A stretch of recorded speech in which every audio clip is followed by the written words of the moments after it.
A Deepwater Wind. We have an action-packed day. It has been an action-packed day already today. If you haven't heard the news, there was more than 1,000 people lined up at the Providence Public Safety Complex earlier today to deal with the ticketing from the new cameras implemented from the Alorza administration. It was an absolute band of chaos up there as the courts were trying to deal with this overflow of ticketed individuals who are here to get a little due process. I think they could get about 20 seconds of due process in order to deal with the new ticketing system. I've got Matt Tortora here. He is a entrepreneur. He is recreating the world of foods as we know it. Thank you for that credit, but trying to find a way to weave technology into food, yes. So let's talk about it. You've launched a company, Crave Food Systems, right? Yep. And it is building apps and technology for folks to be able to use, everybody from Hope in Maine down in Bristol to folks like that weekend food farmers market, trying to connect to consumers. Talk a little bit about the system and how it works and how consumers deal with it. Yeah, sure. I'll talk a little bit about the Hope in Maine app to begin with. Sure. Hope in Maine's an incubator in Warren, Rhode Island that helps people who have ideas in food entrepreneurship. Maybe you have your grandmother's cookie recipe and it's a really great... We had a great chocolatier on one time. You just do some really cool stuff. You see all kinds of things like smoked fish dips and pickling stuff. And really what our technology does is it enables them to be kind of compatible with how consumers want to buy and do things today. So our technology really enables them to go towards that e-commerce realm and go online and bring their sales out there. And really what happens in the case of Hope in Maine is Hope in Maine as an organization can take this technology as if it's completely their own and their own mobile app that they can market and advertise, which kind of creates this marketing umbrella for all of those vendors that are part of Hope in Maine, so that they can do the pushes and they can do the marketing. And aside from what would have been done, a few weeks ago, would have been, hey, come find us at some time in the future. Every restaurant wants to source local, right? Right. And this is the tool to be able to kind of connect folks with locally sourced. Yeah, I might argue that I think not every restaurant wants to, but I think every consumer wants the restaurants to source local, but they definitely talk it for sure. Well, listen, the type of restaurants we have on our restaurant show are, they're not chain restaurants. This is not independent. Chili's. Yes. And generally, mid-level, higher end folks, and they really talk about it. They want to connect, and consumers want it, right? They want to do it because they want it fresh. Right. They think it's going to be a better product, and they also want to support local, right? Right. So walk us through how Hope in Maine's going to connect that cookie manufacturer who's just started off through they're like a university for budding entrepreneurs. Yeah, exactly. Right? Yeah. For dips and things. Yeah. Right. And that person that lives over near you in North Kingstown, how are those two going to connect? Yeah, so it's going to be how that immediate actionable item occurs now, right? So if Hope in Maine were to do advertising and marketing for their purveyors or their vendors, sure.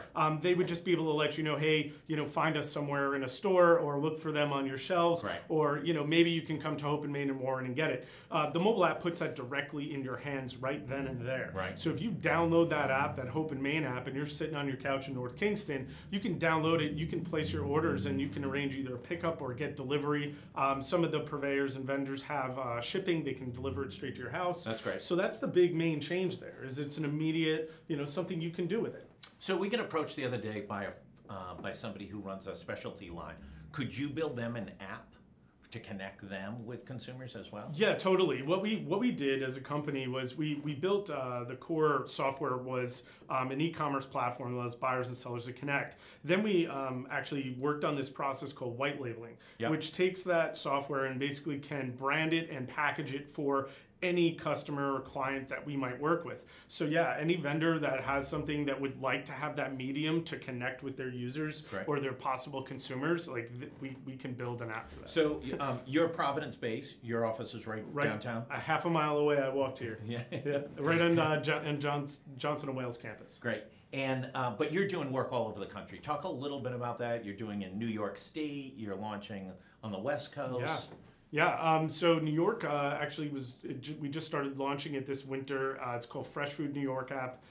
That takes all 707 farmers markets in the state of New York online. Of course, it's going to happen over time, and we'll work on certain areas. And then in New York City, in different areas, working mainly in the metropolitan areas there. But we're active in about 40 different states now, with active purveyors that are looking for a way to get their products online to sell, that they're not being squeezed through the Amazons and the Whole Foods and the Walmarts, taking the technology that, it doesn't cost them anything to come on our platform. Yep. It actually doesn't cost anything to have a white label branded mobile app. We're able to You're allow taking for a little sliver. Well, so the consumer pays all of who we connect with. The consumer pays a food system fee, which covers actually the cost of the credit card transaction for the purveyor. Yep. So that 2.5%, 3.5%, 5% that they would pay for a credit card transaction otherwise is now free. So the consumer's paying for that on behalf of that purveyor, and then there's a small little percentage that's left over for us. That's great. So we don't have to charge.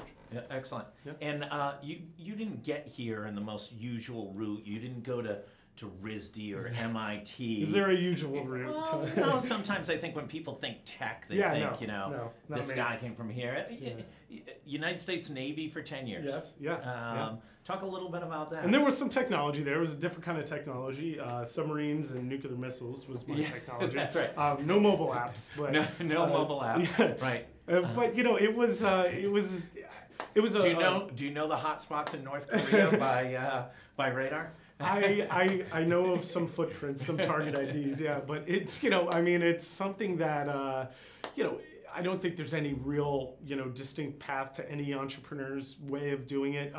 But definitely, I joined the Navy when I was 18, 17, and actually served on the USS Rhode Island on a nuclear ballistic missile submarine for years. Eventually would end up in Afghanistan and some of the real, nicer sides of the Middle East, and then it was really coming back to what I really wanted to do and what I felt like I wanted to do next, and that was cook.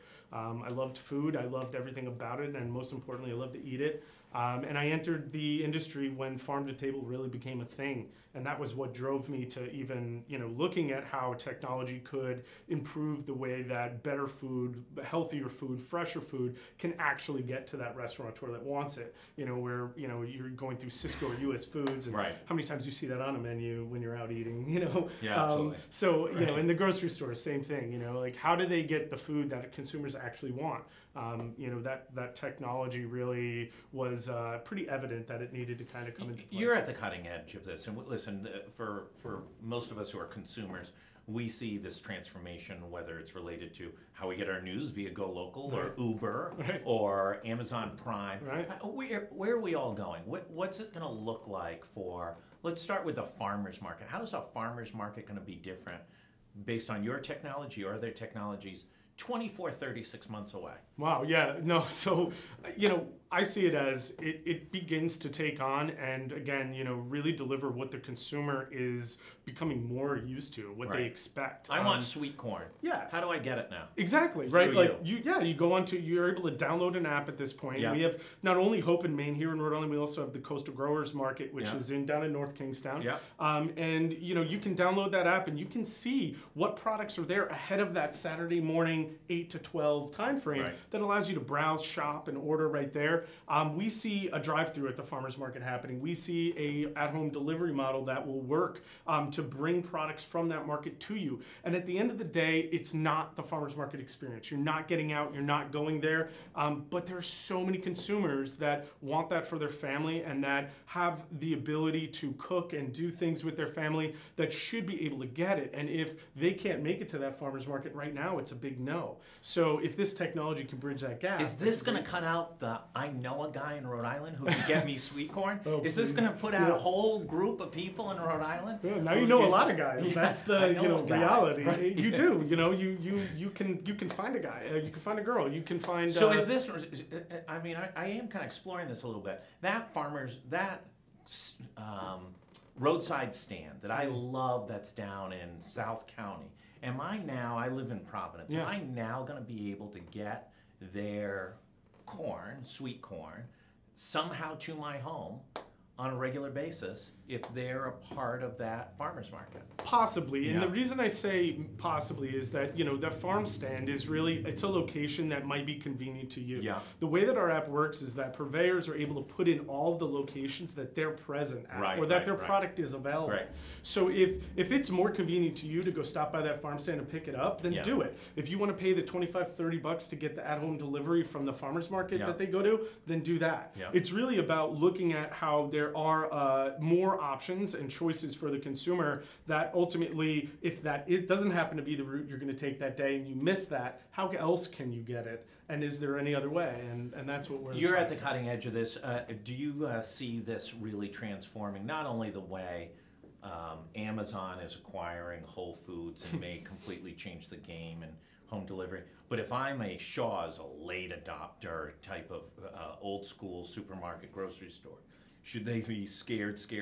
Because you're seeing it at the top end with Amazon, and now you're seeing it at sort of this cool incubation area of the most local small businesses are now going to have a technology application that literally can get that sweet corn to me. Yeah, well, what would it cost to build our technology or technology like this? And that's the biggest, most important fact, is that what we're really doing is also very similar to what many others have done, maybe Tesla in the electric car world, where we're bringing a product with technology that is available to most people within this segment. So farmers and, you think about these different artisans, do they have the resources to spend $1 million to build an e-commerce platform or a mobile app? No.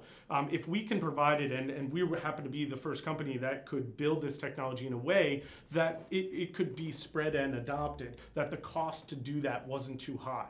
And that was really where we came into play to bring that. And I think if you're Shaw's, you should be scared. Yeah. You should really be scared. And it's something that Amazon and Whole Foods and what comes out of that, I don't think anybody knows truly, but we know that Amazon struggled in food. We know Amazon Fresh is shut down in 6 major cities just recently.